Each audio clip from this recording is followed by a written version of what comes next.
The Galactic Council chambers fell silent as Elder ZYX's voice echoed through the crystalline amphitheater. Her 6 arms gestured frantically at the holographic display showing a small blue planet in the outer rim of the Milky Way. "They call themselves humans," she rasped, her ancient voice carrying the weight of millennia. "Mark my words, fellow council members, this species will become the galaxy's greatest threat." The assembled delegates, representing 47 advanced civilizations, shifted uncomfortably in their biopods. The Kethari ambassadors' tentacles twitched with amusement, while the crystalline Vorth delegates chimed in harmonious disbelief. "Elder, with respect," interjected Ambassador Veltaran of the Hegemony, "we've observed this species for barely 3 rotations. They've only just discovered nuclear fission. Their technology is primitive at best." ZYX's compound eyes flared crimson. "You see tools and technology. I see something far more dangerous: adaptability coupled with an insatiable hunger for expansion. They are not bound by the natural limitations that govern our species." The Vorth delegate, a living mountain of sentient crystal, resonated with skepticism.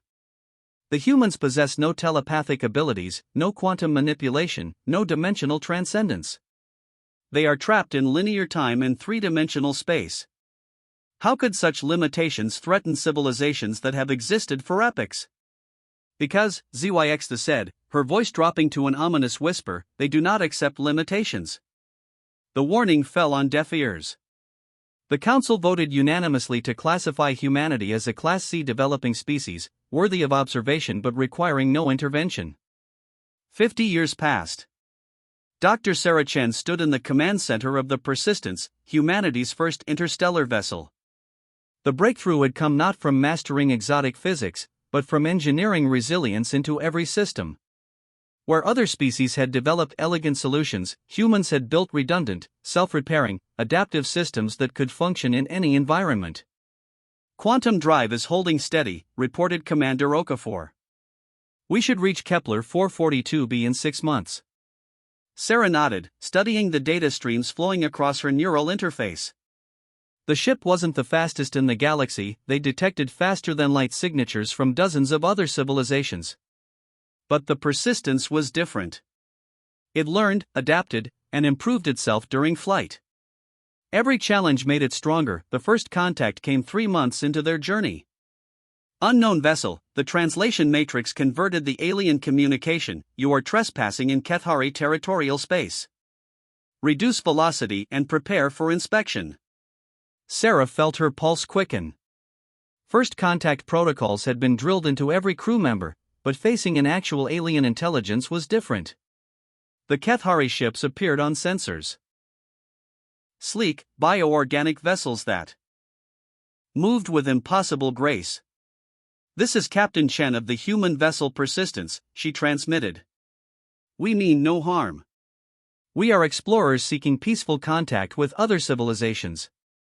The response was swift and dismissive. "Humans are classified as a restricted species. Return to your system immediately or face consequences." Sarah exchanged glances with her crew. They had come too far to turn back now. "We respectfully request passage. We have technologies and knowledge that could benefit both our species." What happened next would be remembered as the moment everything changed. The Kethari ships fired warning shots, plasma bursts designed to disable the primitive human vessel. But the Persistence didn't just absorb the damage. Its adaptive armor analyzed the energy signatures, restructured its molecular composition, and began converting the plasma into usable power. "Captain," Chief Engineer Rodriguez called out in amazement, "the ship just evolved. Our shields aren't just holding, they're getting stronger."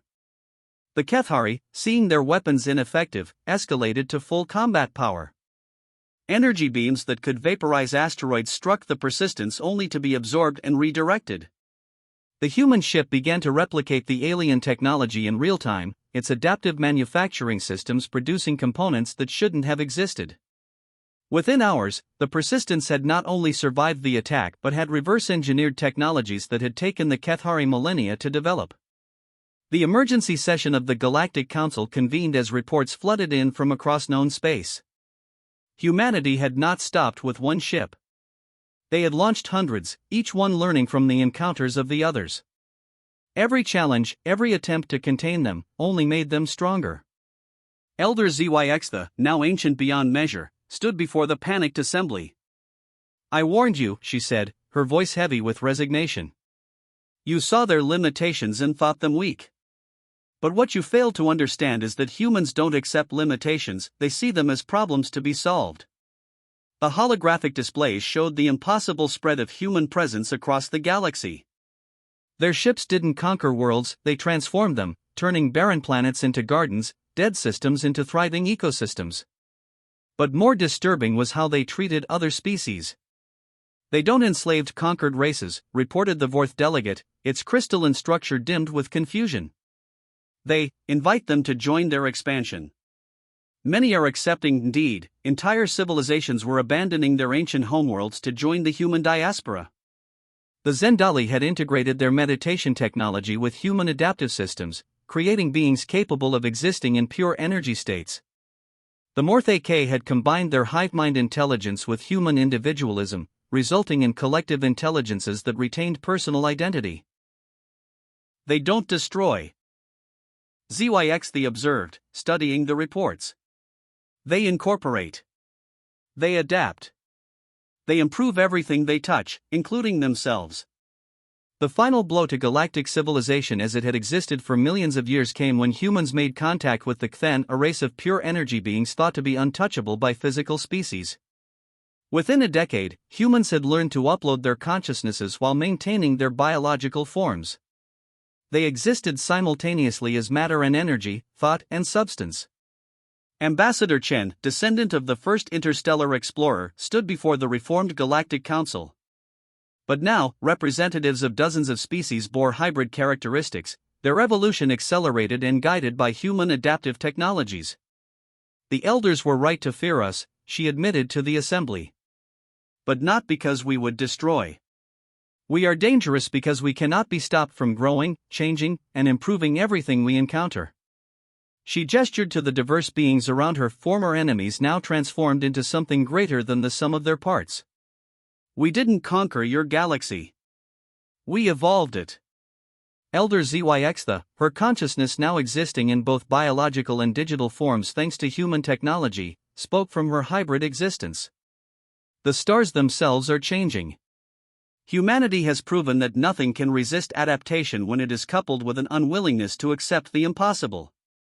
Through the crystalline windows of the station, modified stars burned brighter, their fusion processes optimized by human engineering. Planets orbited in perfect harmony, their ecosystems designed to support millions of species that had never coexisted before.